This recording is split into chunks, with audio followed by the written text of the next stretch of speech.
السلام علیکم ناظرین، صلاح الدین ایوبی کی تمام اقساط دیکھنے کے لیے اور ان کا نوٹیفیکیشن حاصل کرنے کے لیے ہمارے چینل کو سبسکرائب کریں اور بیل آئیکن کو پریس کریں تاکہ آپ کو تمام اقساط کے نوٹیفیکیشن موصول ہو سکیں۔ شروع کرتے ہیں 1149 سے، جب صلاح الدین ایوبی کو گورنر مصر لگایا گیا۔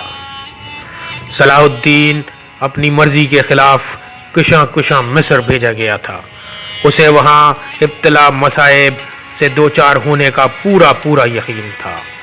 وہی اقدامات جن سے وہ پہلو تہی کر رہا تھا اسے شہرت کے کمال پر لے گئے۔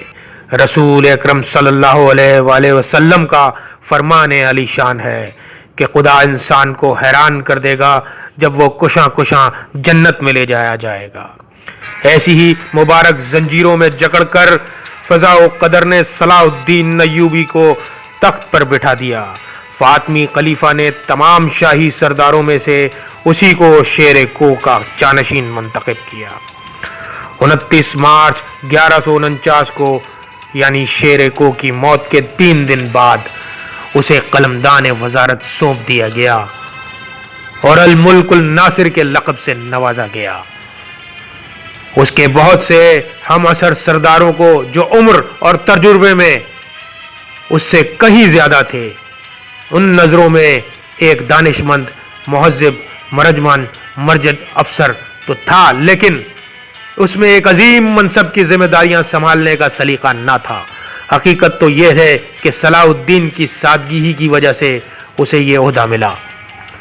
اس عہدے کے لیے ایک تو تربیت یافتہ افسر درکار تھا۔ یہی سبب تھا کہ نور الدین زنگی کے تجربہ کار فوجی افسروں کو اس کا اس طرح یک بار اعلیٰ عہدے پر فائز ہونا برداشت نہ ہو سکا۔ اگرچہ صلاح الدین ایوبی کی تدبر، موقع شناسی اور حکمت عملی کے دلائل اور خزانہ کی تجوریوں کی فیاضی نے حاصل سرداروں کو اس کے اطاعت پر مجبور کر دیا تھا، پھر بھی بہت سے سرداروں نے اس جوان افسر کی ماتحتی میں کام کرنے پر ملک شام واپس جانے کو ترجیح دی۔ صلاح الدین ایوبی نے اپنی زندگی کو سختیوں کا خوگر بنانا شروع کر دیا۔ وہ ہمیشہ کا دیندار تو تھا ہی، اب پہلے سے اور زیادہ زاہد اور متقی ہو گیا۔ اس نے عیش و آرام کا خیال یکلق ترک کر دیا، جفا کشی اور سادگی کی راہ اختیار کی اور اپنی فوج کے لیے اپنے آپ کو ایک نمونہ بنا دیا۔ اب اس کا صرف ایک مطمع نظر اور مقصد حیات تھا، اتنی طاقتور اسلامی سلطنت کی بنیاد ڈالے جو کافروں کو ملک سے نکال باہر کر دے، اور اسی مقصد کو پورا کرنے کے لیے اس نے اپنی تمام زندگی وقف کر دی۔ اس کا قول تھا کہ جب اللہ تعالیٰ نے مجھے مصر کی سرزمین بخشی تو مجھے یقین ہو گیا کہ اس نے فلسطین بھی میرے لیے مخصوص کر دیا ہے۔ ممکن ہے کہ حب جاں نے اس کے جوش میں عز دی، اور لیکن نتیجہ دونوں کا ایک ہی ہوا۔ اس کی آئندہ زندگی اسلام کی حمایت میں گزری۔ اس نے جہاد کی قسم کھائی تھی۔ نئے وزیر کی حیثیت بڑی حد تک متزلزل اور غیر فطری تھی۔ وہ شیعہ خلیفہ کا وزیر اعظم ہوتے ہوئے ایک حنفی بادشاہ کا نائب تھا، لہذا دونوں کے نام جمعے کے خطبے میں لیے جاتے تھے۔ یہ تضاد ختم ہونا ضروری تھا، لیکن بتدریج جب تک مصریوں کا اہل تشیع کے ان اصولوں کی طرف میلان باقی رہے گا جو 200 سالہ فاطمی اقتدار کے دور میں ان کے دلوں پر آہستہ مرسوم ہو گئے تھے، تب تک زبردست تبدیلیاں خطرناک ثابت ہوں گی۔ صلاح الدین اور نور الدین کے تعلقات بھی نازک ہو گئے تھے۔ اس میں شک نہیں کہ امیر شام نے اس کی تقرری پر اسے مبارکباد دی تھی اور اسے مصر کی شامی فوج کی کمان پر مستقل کر دیا تھا، لیکن اسے اس کی حیثیت کے مطابق رکھنے کا تہیہ بھی کر چکا تھا۔ دمشق سے آنے والے سرکاری اہلکاروں پر مکتوب اہلیہ کا پتہ یوں لکھا ہوتا ہے: امیر صلاح الدین، کمانڈر ان چیف۔ دیگر عمرہ یعنی اپنے ہم پلہ امیروں پر اسے سبقت حاصل تھی، اور بس حکمراں کی مرضی سے وہ کسی بھی وقت معزول یا ایک شام واپس بلایا جا سکتا تھا۔ صلاح الدین ایوبی عوام میں ہر دل عزیز بننا چاہتا تھا، کیونکہ محل کے کثیر التعداد سپاہی اور خدام کھلے بندوں اس کے دشمن تھے۔ بعد میں خلیفہ نے محسوس کیا کہ صلاح الدین ایوبی کا کردار سمجھنے میں اس سے غلطی ہوئی۔ اس نے اپنے آقا کے غلام کا انتخاب کیا تھا۔ صلاح الدین کو تباہ کرنے کے لیے برابر سازشیں ہو رہی تھیں۔ سیاہ فام خواجہ سراؤں کا سردار اور شاہی محل کا میر سامان بنو فاطمہ کے حامیوں کی ایک سازش کا سرغنہ بنا۔ انہوں نے نصرانیوں سے ساز باز کی کہ وہ مصر پر حملہ کریں اور صلاح الدین کو قاہرہ سے باہر نکالیں، اور اس طرح دونوں طرف سے حملہ کر کے اسے اور اس کے ترکمان سپاہیوں کو تہ و تیغ کر دیں۔ صلاح الدین کو اتفاقیہ اس سازش کا پتہ چل گیا تو اس نے اس سیاہ فام جس کا نام نجا تھا اس کی نقل و حرکت پر کڑی نگرانی لگا دی۔ آخر کار وہ اپنے دیہی مکان میں گرفتار کر لیا گیا اور جولائی 1149 میں اس کی گردن اڑا دی گئی۔ خلیفہ کے سپاہی جن کی اکثریت سوڈانیوں کی تھی اپنے ہم وطن سردار کے قتل پر غصے سے آگ بگولا ہو گئے اور 50,000 سپاہیوں نے قصاص لینے کی خاطر بغاوت کر دی۔ بیت القصر میں بڑی خون ریز جنگ ہوئی، بہت سے مکان اور کوچے نظر آتش کر دیے گئے۔ آخر کار سوڈانی مغلوب ہوئے، ان کا علاقہ المنصوریہ جلا کر خاک کر دیا گیا اور وہ رحم کی درخواست کرنے پر مجبور ہو گئے۔ سزا کے طور پر انہیں پہلے نیل، پھر جیزہ اور وہاں سے شمالی مصر بھیج دیا گیا، جہاں کئی سال تک بغاوت کی آگ سلگتی رہی۔ 1171 کے موسم سرما میں صلاح الدین کے سب سے بڑے بھائی توران شاہ نے انہیں عارضی اطاعت قبول کرنے پر مجبور کر دیا، لیکن آئندہ موسم سرما میں اسے ان سے پھر نبرد آزما ہونا پڑا۔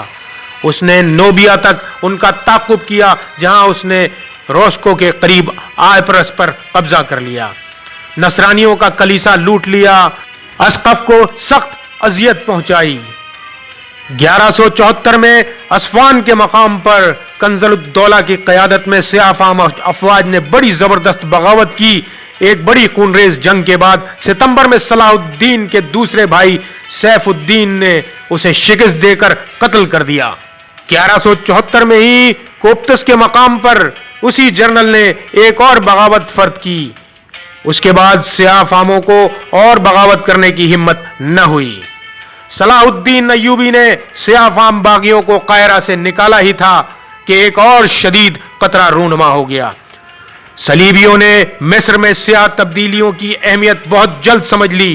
دریائے نیل صلاح الدین کے قبضے میں ہونے سے یروشلم کی سلطنت کی حالت یہ تھی کہ نہ جائے ماندن نہ پائے رفتن، وہ دونوں طرف سے ایک ہی سلطنت کے فوجوں کے درمیان پھنس گئی تھی۔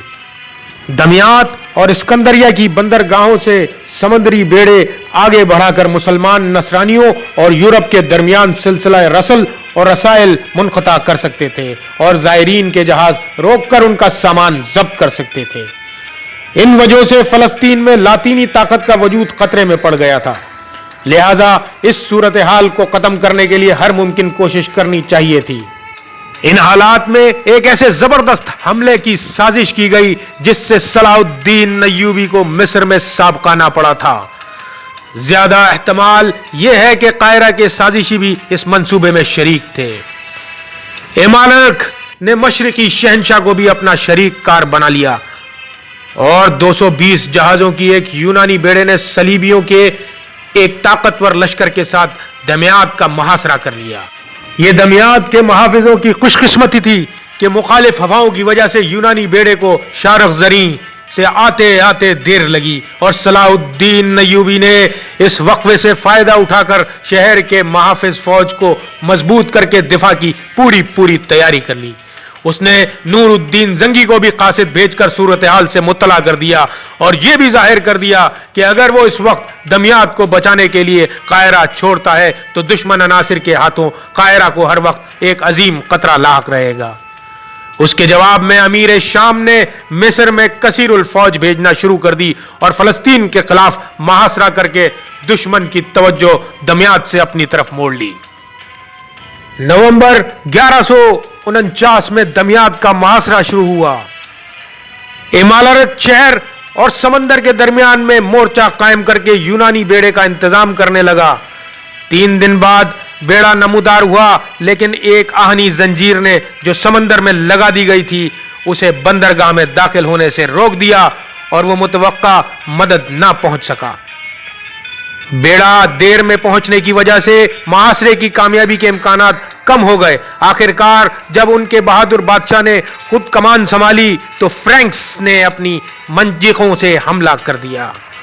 شہر کے حفاظتی فوج اتنی طاقتور تھی کہ اس نے یورش کر کے نہ صرف دبابوں اور منجنیقوں کا جلا دیا بلکہ بیڑے کے ایک حصے کو نذر آتش بھی کر دیا۔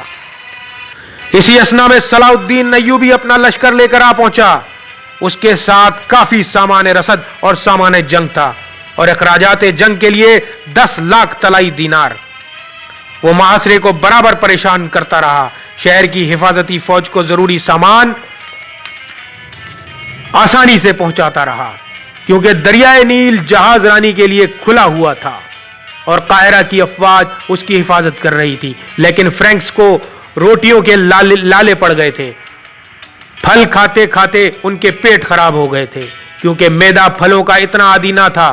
بیماری اور قحط سے ان کے اعدادی طاقت کم ہونے لگی۔ جہازوں کی یونانی فاقے مر رہے تھے اور ساحل کے لاطینی انہیں کچھ کھانے کو نہ دے سکتے تھے۔ سلطان صلاح الدین ایوبی کی قسط نمبر 2 دیکھنے کے لیے ہمارے چینل کو سبسکرائب کریں اور بیل آئیکن کو پریس کریں تاکہ آپ کو نوٹیفیکیشن موصول ہو سکے۔